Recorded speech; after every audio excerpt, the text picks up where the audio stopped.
Hey, you should record that. Yeah. So as we do this good, if you have questions or things to think about, let me know. This is one of those things that the meaning of it is relatively straightforward. It's not hard to figure, it's relatively straightforward. But man, those implications are really deep. And that's a lot of what we've talked about so far, like the implications of it. In other words, how does it play out in real life? The things that are in your unconscious, those are the things that drive the decisions that you make. Those are the things that drive your path in life. Going back to earlier, it's why there's a reason that you smile when you ask questions. There's a reason that when some people, when you ask them a question, they just get upset about it. Like they feel like they're being challenged. There are these things, some people are very quick to anger. Some people are very slow to anger. The question becomes, why are we these things? And a lot of this comes from kind of imbalances that we experienced when we were younger.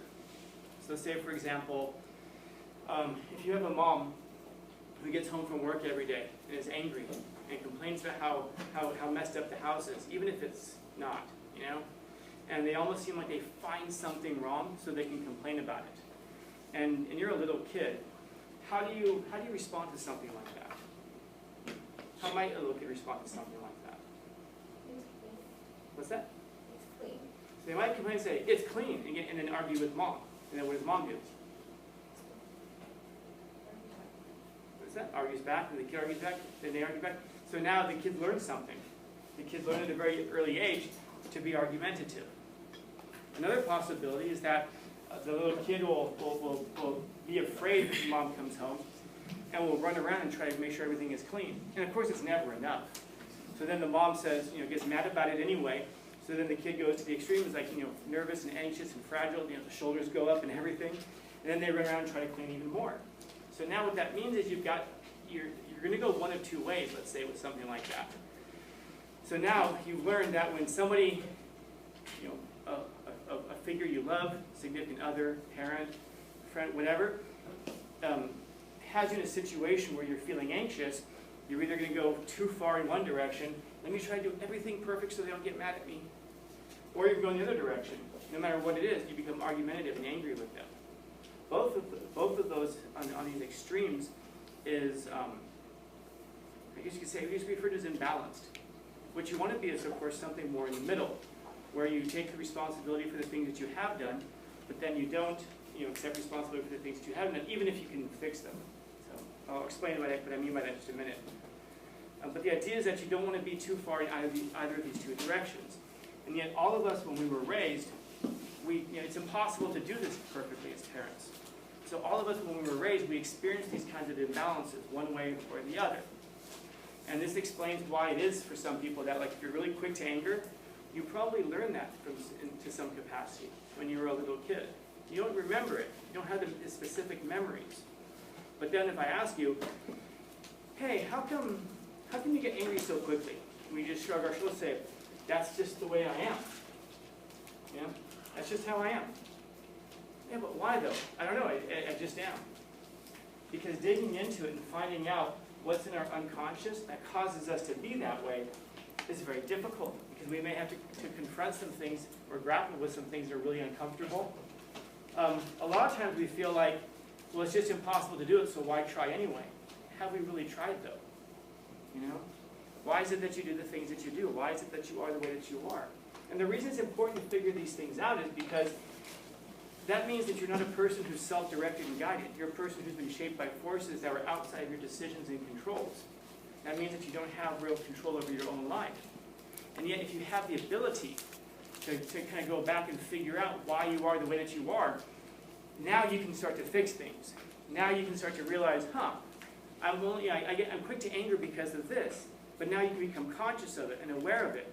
And once you realize it's been done to you, now, in that sense, now you realize that you can fix it.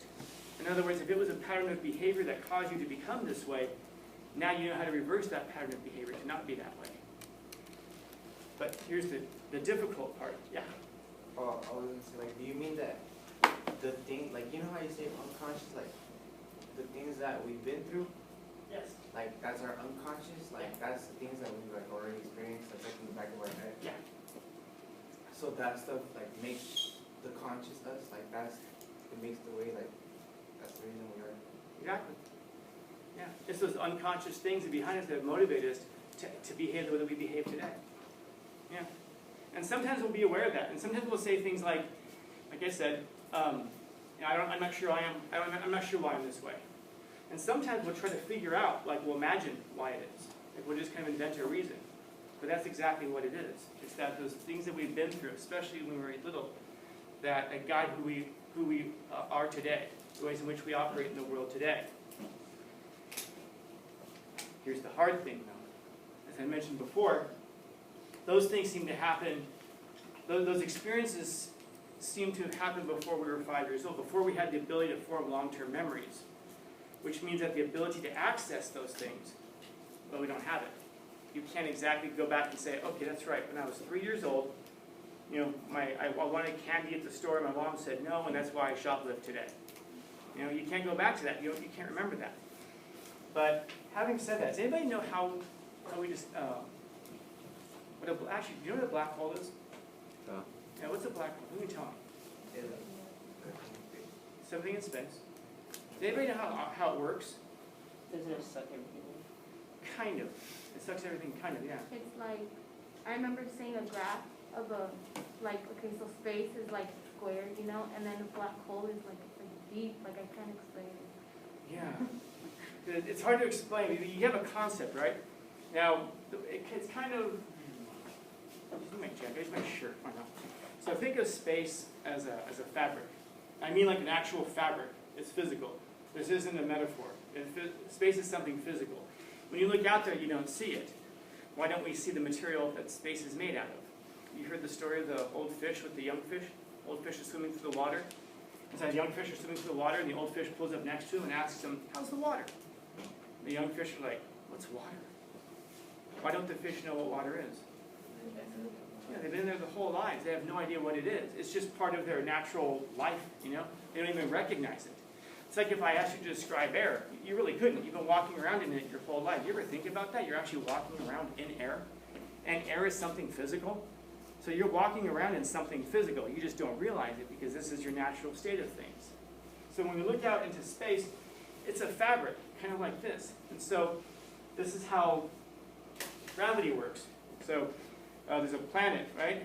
And the planet sits inside of the fabric. And so it makes this little indentation in space. And that, that part where you see everything kind of collapsing down into, that's gravity. And so when something goes past it, and it's going really fast, it gets caught up in that, and it just kind of swirls like this. This is how we have things that orbit the sun and all that. And then if something comes by really fast, it just goes, and it doesn't go deep enough into the gravity well, it gets shot off into a different direction. It gets sped up and shot off into a different direction. And so this is why it is that light, they say the light can't escape it. What it is, it's not so much that it's pulling, it's not so much that it's sucking it in, so much as it's getting caught in that. You can think of it like when the water goes down a drain and it spins like this. If you get too close to that swirl, you're going to fall in. So this is kind of how gravity operates. So this being the case, how do we recognize, how can you see one in space? What color is it? Black. Good. What color is space? Black. Black, thank you. You can all look. I promise you, I'm not lying to you about that. Now, how do you find something black against something black? There's a darker black. The darker black. Possible. But in this case, no. Now, we can now see radiation. So we can now see radiation so we can see it that way. But before that, how could you see it? I'll give you a hint. Things are going in your body. What's that? Things are going like nearby it or inside it. Perfect. What I was going to say was you can't see it. But what you can see are the effects of things around it. So you can't see the object itself, just like in your unconsciousness. You can't see the effect. You can't see the event itself. But you can see the effects of it. Maybe you don't remember why you're so quick to anger, but you know that you are. You can't see the black hole, the cause of it, but you can see the effect that event has on things around it. This is how we turn out. This is how we can realize why we are the way that we are. So How is it that you know you have some kind of trauma or something in your unconscious that's directing your life today? Because you can see the effects of it. You know, if I'm asking you, why are you this way? And by the way, this is just anyway. We tend to think of it like in a negative way. Like, oh, it must be I'm too quick to anger. If you're perfectly well adjusted, impossible. But let's say you're perfectly well adjusted. Now to ask you, why are you perfectly well adjusted? It's the same thing. You should be able to go back and remember, or at least, you know, you become aware anyway, of things that happened in your life that helped you to become very well adjusted. You know? So, it's a powerful thing, this unconscious, because it's kind of like assumptions. If I'm asking you what assumptions you operate from, it's a very difficult question to answer for most people. Because your assumptions are the water in which you swim. We don't even know that we're having those assumptions, because it's just part of our life. It's just part of our existence in that way. And so the trick is to be able to stop swimming and look around and go, huh, this is water. Some water's warmer, some water's colder. Because then once you realize that, now you can navigate that water much more efficiently.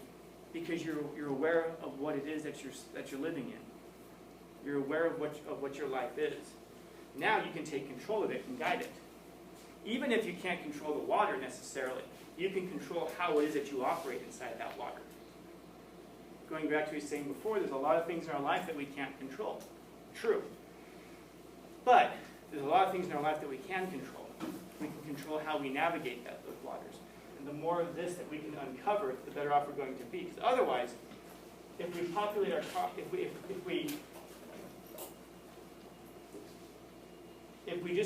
we fail to recognize that our lives are directed by these unconscious things, then we're just going to shrug our shoulders and say, that's just the way that I am. And that's the life choice everybody has to make. Which would you rather be? Just the way that you are? Or would you rather create the person you want to be? They're both difficult. We're being honest, they're both difficult. As I've said, life is suffering. You don't get to choose not to suffer. You get to choose what you're going to suffer for, hopefully. You're going to suffer if you live a life that's completely directed by your unconscious, because it's never going to be your life. You're going to feel powerless. You're going to feel like you lack meaning because you're not really living your own life meaning, and you're going to feel lost. And if you feel those things, it's very easy to become contemptful, to become resentful, to be angry, and all these kinds of things. The other side, though, you have to do a lot of work to discover those things underneath. And when you discover those things underneath, well, you become far more conscious than most people, almost anybody else around you. And that's a very difficult existence as well, because it isolates you, it alienates you. It can make you feel alone. The upside to the first one is, at least you don't struggle with the responsibility of life. The downside of it, of course, is that you don't get to direct your life. On the other side, though, you have to struggle with responsibility of life. They're both very, very difficult, you know, these two sides. So the question just becomes, which one would you rather suffer for? I'm sure you've seen The Matrix before, some of you. You know, you want to be awake or not? You know, the correct answer to that is, I don't know. It's up to you. And it really is up to you. But this is one of the reasons it pisses us off so much, when people come along and shake us in some way that wakes us up a little bit, when we'd rather be asleep. You ever gotten mad at somebody because they didn't wake you up when they said they were, you know, you asked them to like wake you up at 2 o'clock and they didn't? You know, you ever been pissed off at somebody because you asked them to wake you up at 2 o'clock and they wouldn't let you sleep? You know, both of these things are there. You know, we get pissed off at people when they wake us up. We get pissed off at people if they don't wake us up. Man, if you had woken me up, I would have done all these things. You know, or we get pissed off because someone did wake us up. Man, I want to stay asleep. Don't wake me up. You know, anybody get excited when you hear an alarm clock? Did anybody have an alarm? Yeah, like on your phone, you have it set for a certain tone, and then if that tone goes off another time, it like makes you feel like you just woke up. It's happening in your unconscious, by the way. But yeah, some people get very angry when you wake them up. Ask Socrates. We'll learn about Socrates in the third quarter, but he died for it. But that's interesting, though. So think about that. The people who wake us up, how do we treat them? Think about some of those historical. So, like, say for example, Gandhi. You guys know Gandhi? You guys heard of Gandhi before? Yeah. Anybody know what happened to him? Oh, he got shot. John Lennon, music. Want to wake up the world through music? What happened to him? He got shot. Tupac, he lived a long, happy life, yes. What happened to him? He got shot. God damn it. All right. No, okay, Kennedy. Kennedy wanted to end the CIA. He wanted to end the wars in Asia. What happened to Kennedy? Lincoln, though. Tried to end slavery. Oh, shot also. At least Jesus didn't get shot, though, right? Yeah. At least there were no guns at the time. But that's a fascinating thing, isn't it? You know, regardless of whatever your religious beliefs are, whether you're, whatever your religious beliefs, even if you don't think you have any, most people pretty well agree that Jesus was a pretty okay person. You know, whether you think he was God or not, we all pretty much agree he was an okay person. And yet, when he's born, remember, there's no room for him in the manger. He had to be born outside of the city. There's no room for him there. And then when he gets older, his family, there's no room for him in his family. His family has to kind of cast him aside. He goes to the temple, there's no room for him in the temple. And then when he's older, he's crucified. There's no room to bury him inside the city. He has to be buried outside of the city. This is a guy who was perpetually living outside of the norm. Why? Because his whole mission in life was to go through and shake people and wake them up. And isn't it interesting that he dies on the cross? I mean, again, whatever you think about the guy, it seems that the world could not get along with the holiest man who ever lived. And yet somehow we get along with the world spectacularly well. You know? Why is it that the people we look up to, we put pictures of them up and we idolize them? How is it that those people can't get along with it inside the world, but the world gets along just fine with you and me? Aren't those our heroes? Aren't those the people we admire and we look up to? Those are the people who shook us and woke us up, who think they woke us up. And yet what you find is that when you really shake the world and you wake them up, you end up like that.